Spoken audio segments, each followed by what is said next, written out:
hipótesis del resultado del plebiscito, sea que gane la opción apruebo o la opción rechazo, el gran desafío que enfrenta Chile es el respeto a su institucionalidad actualmente vigente, porque es la institucionalidad que tenemos hoy la que nos permitirá acompañar ese proceso constituyente que se inicie y la elaboración de una nueva constitución en el evento que gane la opción apruebo, o bien discutir las necesarias reformas que pueda necesitar nuestra constitución actualmente vigente en el caso de que gane la opción rechazo. Este compromiso de respetar la institucionalidad actualmente vigente es un compromiso que tenemos que asumir todos como sociedad, pero especialmente nuestra sociedad política, que es aquella que está compuesta por los partidos políticos. Este respeto a la institucionalidad supone o tiene como presupuesto básico el rechazo a cualquier tipo de violencia que por su esencia se opone a la democracia. Lo que debe prevalecer en este proceso que hemos iniciado y cualquiera sea el resultado del plebiscito es siempre un clima de unidad y de amistad cívica. ¿Por qué? Porque todos, independiente de la forma que tengamos de pensar, estamos llamados a formar nuestra sociedad y a integrar esa sociedad, sea que seamos una mayoría o una minoría. Y por eso entonces el mayor desafío es que podamos plantear todas las ideas que tengamos para la construcción de esa sociedad sin ningún tipo de represalia, sin ningún tipo de temor o agresiones. Creo que ese es el principal desafío que enfrentará Chile en este proceso político que se ha iniciado en torno a la discusión de una nueva constitución para Chile.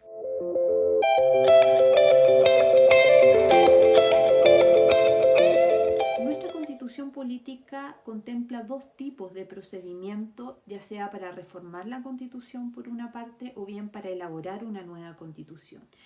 Estos dos procedimientos contemplan quórum calificados o quórum altos para poder modificar los contenidos de nuestra constitución o elaborar nuevos contenidos de nuestra constitución política. Y la razón de ello es que una constitución política lo que hace es organizar nuestra sociedad, estructurar nuestra sociedad para así lograr la supervivencia de la misma, como también organizar al Estado, que es una estructura de poder que gobierna esa sociedad. Dado que estos temas son tan relevantes, lo que se busca con estos altos quórum es sustraer de la política contingente la discusión de estos temas importantísimos que requieren de cierta certeza jurídica para que podamos desenvolver nuestra vida cotidiana. Recordemos también que nuestras constituciones políticas consagran nuestros derechos fundamentales y sería muy difícil para nosotros desenvolver nuestra vida cotidiana si no sabemos hoy día si se nos reconocerá mañana nuestro derecho a la vida, por ejemplo, nuestro derecho a la educación o nuestro derecho a la salud. Entonces, estos altos quórum tienen como finalidad limitar el poder, que es lo que hacen las constituciones políticas, y en específico limitar el poder de mayorías transitorias que pudieran querer imponer su visión de la sociedad en un tiempo determinado, socavando entonces esta certeza jurídica que es tan necesaria para que nos podamos desarrollar, ya sea como personas y como sociedad.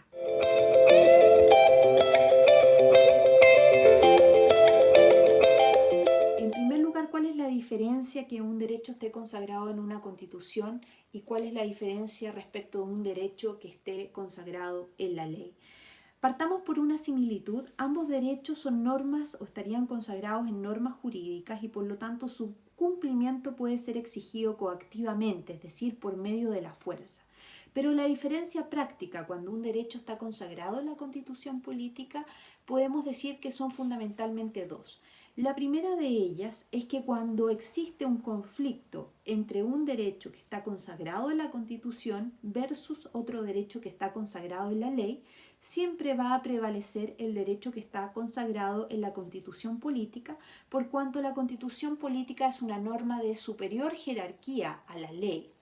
Y una segunda implicancia práctica es que cuando un derecho está consagrado en la Constitución, no solamente, digamos, es una garantía para todos nosotros de que podemos ejercer ese derecho, sino que además los derechos hoy día son concebidos como límites al poder. Y ese derecho, por lo tanto, va a ser un límite a todos los poderes o todas las funciones que ejerce actualmente el Estado, ya sea la función legislativa, la función judicial o la función ejecutiva. Por lo tanto, sin duda, un derecho que está consagrado en la Constitución política tiene un mayor peso jurídico, por así decirlo, que uno que está consagrado en la ley. Es decir, tiene una mayor fuerza limitativa respecto de otros órganos del Estado. Y la segunda pregunta se refiere a por qué o cuál es la razón de que los derechos constitucionales solamente pueden ser limitados por una ley. Esta tiene una razón histórica y es que la ley, como nosotros sabemos, es dictada por los órganos colegisladores que en Chile son el Congreso Nacional y el Presidente de la República. Estos dos órganos son elegidos sus integrantes por votación popular directa, lo que les da una mayor legitimidad democrática de origen, como se denomina. Pero además, que estos órganos sean los encargados de establecer limitaciones o restricciones a los derechos, al ejercicio de los derechos constitucionales, siempre y cuando no afecten la esencia del derecho, tiene que ver también con el procedimiento que estos órganos utilizan para poder dictar esa ley, que es un procedimiento que cumple con los estándares de que todos los representantes de nuestra sociedad que componen el Congreso Nacional puedan tener una voz en el proceso deliberativo acerca de la limitación o restricción que va a sufrir ese derecho. Pero hay una segunda razón también y tiene que ver con una legitimidad democrática de carácter material, y es que el legislador está sometido igualmente a los principios, a los valores y a las normas constitucionales. Por lo tanto, esa ley que se dicte limitando, restringiendo un derecho constitucional va a ser constitucional siempre y cuando respete a la misma Constitución. Y como sabemos, hoy día el legislador está sujeto a controles para asegurar que eso se cumpla, control que ejerce hoy día el Tribunal Constitucional de Chile. Entonces son estas razones, digamos, de legitimidad democrática, como también de un sistema de controles al cual está sometido el legislador, que permiten asegurar que cuando se limita o restringe un derecho constitucional, esa limitación o restricción se va a hacer de forma tal que se respete la esencia del derecho, que es como lo ordena hoy día nuestra Constitución política. Es cierto que en Chile existe un presidencialismo reforzado que, en mi opinión, forma parte hoy día de nuestra identidad constitucional. Hoy día los rasgos más distintivos de que Chile tiene un sistema presidencial son, yo diría, dos, al menos los principales. El primero es que el presidente de la República en Chile es el jefe de gobierno y el jefe de Estado. Y en segundo lugar también que se le permita al presidente de la República llevar la agenda legislativa del Estado. Por lo tanto, muchos ven en el Congreso Nacional un mero buzón o receptor de los proyectos de ley que envía el presidente de la República, y esto ha llevado a una cierta parte de nuestra sociedad a postular la necesidad de cambiar nuestro sistema presidencial por un sistema semipresidencial o un sistema parlamentario. Sin embargo, yo creo que para hacer ese cambio es necesario que exista en Chile un sistema de partidos políticos fuerte, que hoy día, como sabemos, en realidad no existe, y los partidos políticos están en crisis. Los partidos políticos son fundamentales para que pueda prosperar un sistema semipresidencial o un sistema parlamentario, porque ellos son los que articulan los intereses, las demandas que están en la sociedad o la llevan hacia la sociedad política y hacia el Estado para que esas demandas puedan tener una respuesta. Entonces, si está fallando esa fundamental bisagra necesaria para tener un sistema parlamentario, un sistema semipresidencial, me parece que no es oportuno cambiar el actual sistema de gobierno que tenemos, que es un presidencialismo, lo que no obsta a que podamos revisar algunas atribuciones que tiene el presidente de la República y que podrían llevar a reequilibrar las fuerzas entre presidente de la República y Congreso Nacional. La paridad paridad entre hombres y mujeres que fue aprobada, ¿no es cierto?, para este proceso constituyente es de toda justicia, ya que permite en el órgano que probablemente va a tener que elaborar una nueva constitución en el evento que salga la opción apruebo en el plebiscito, va a reflejar de mejor manera la forma en que está compuesta nuestra sociedad. Está compuesta, ¿no es cierto?, casi mitad y mitad entre hombres y mujeres. Sin embargo, el mecanismo que fue aprobado para llevar a cabo esta paridad me parece que no era la mejor opción disponible. ¿Por qué? Porque el mecanismo que fue aprobado lo que hace es meter la urna y por lo tanto torcer la voluntad del elector para lograr esa paridad. Si un candidato obtuvo una gran mayoría de votos, pero su candidatura supone la sobrerepresentación de su sexo, va a llevar a que ese candidato que obtuvo una gran mayoría de votos no sea elegido, sino que lo haga otra candidata que obtuvo a lo mejor un menor número de votos y por lo tanto en ese sentido no se estaría respetando la voluntad del elector que había votado o varios habían votado por el candidato que finalmente no es elegido. En mi opinión, entonces, existían otros mecanismos que permitían lograr una paridad en el voto, pero que no torcían la voluntad del elector. Recordemos que la voluntad del elector, el valor que tiene el voto de cada persona, una persona, un voto, es uno de los principios fundamentales de la democracia.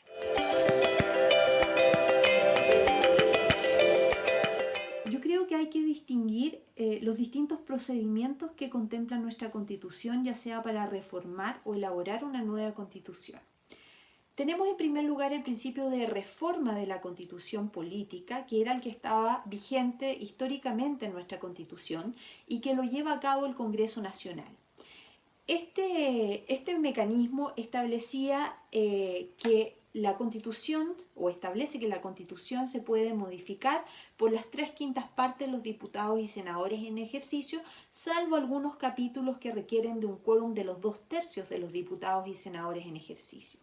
Y por otra parte, tenemos recientemente aprobado un procedimiento para la elaboración de una nueva Constitución que es llevado a cabo por un órgano distinto al Congreso Nacional que se llama Convención Constituyente o Convención Mixta Constituyente. Existen esas dos opciones y tendremos que ver cuál es el resultado del plebiscito para ver cuál va a ser el órgano constituyente que lo lleva a cabo. En este procedimiento, cualquier tipo de modificación o cualquier tipo de acuerdo en torno al contenido de una nueva constitución se requiere de los 2/3 de los diputados y senadores en ejercicio y por lo tanto, en mi opinión, es un procedimiento mucho más exigente que el de actual reforma de nuestra constitución política. Pero el procedimiento de reforma de nuestra actual constitución política no impide que sea el Congreso Nacional el que modifique completamente la constitución política respetando los quórum para cada uno de los capítulos de la constitución. Entonces, ¿qué sucede en el caso de la convención constituyente o convención mixta constituyente? Si es que no se llegara a algún acuerdo respecto de una materia de la constitución, yo creo que hay que distinguir dos situaciones. Una, supongamos que se llega a acuerdo solamente sobre la autonomía del Banco Central. En ese caso, en mi opinión, la convención no habría llegado a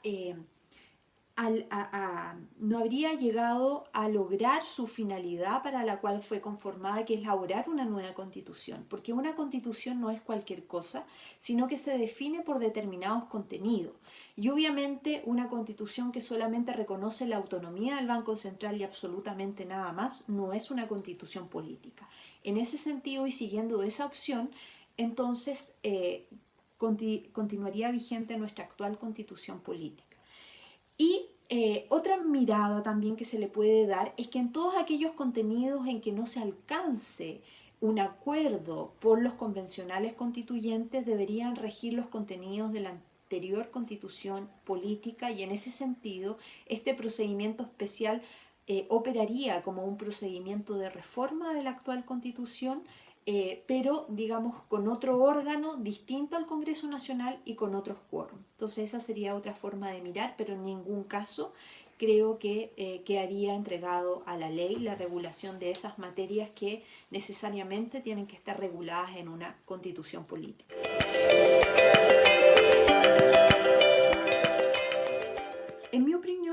plazo muy prudente porque siempre que se inician procesos constituyentes se genera mucha incertidumbre en la sociedad y además se tensiona esa misma sociedad.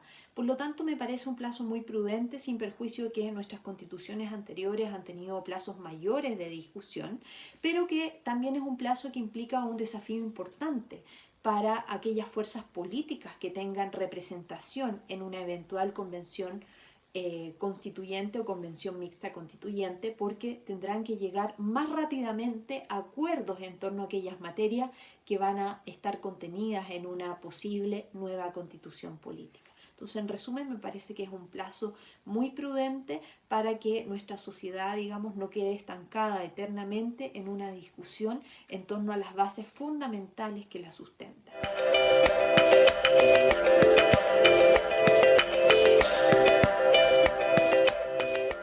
Creo que es un error pensar que la constitución política puede solucionar problemas como la corrupción o la falta de igualdad ante la ley. Y pongo dos ejemplos. La actual constitución política, nuestra actual constitución política, en su artículo 8, inciso primero, afirma que obliga a toda persona que ejerce una función pública a ejercerla con el más estricto apego al principio de probidad. Sin embargo, vemos en la realidad que la corrupción en Chile todavía existe. El segundo ejemplo consiste en que el artículo 19, número 2 de nuestra Constitución Política consagra la igualdad ante la ley y prohíbe cualquier tipo de discriminaciones arbitrarias. Sin embargo, estas discriminaciones se siguen produciendo en nuestra sociedad. Entonces acá el problema no está en lo que consagre o no consagre una constitución política, sino que cuando la constitución política consagra esos contenidos, en cómo ellos son materializados por los distintos órganos del Estado y particularmente en estos casos por la función judicial o el poder judicial y el legislador.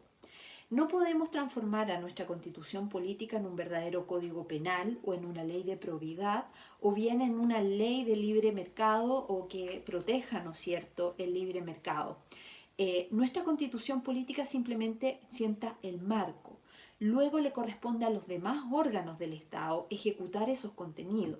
Por eso, para mí, estos problemas que se han planteado como demandas sociales en realidad tienen una respuesta política más que una respuesta normativa. Hoy día están todas las normas jurídicas que le permiten al Poder Judicial o bien al legislador poder sancionar este tipo de situaciones que tanto han aquejado o que tanta injusticia, sentimiento de injusticia han generado en nuestra sociedad. Ahora, un mecanismo que sí se podría agregar a la constitución política y que está presente en otras constituciones políticas es la declaración de omisión legislativa por inconstitucionalidad. Es decir, cuando el legislador deja de desarrollar algún contenido de la Constitución, un órgano, que generalmente es un tribunal o corte constitucional, podría declarar esa omisión como inconstitucional. Esa podría ser una solución, pero que también presenta varios desafíos para el Estado de Derecho y el equilibrio de poderes.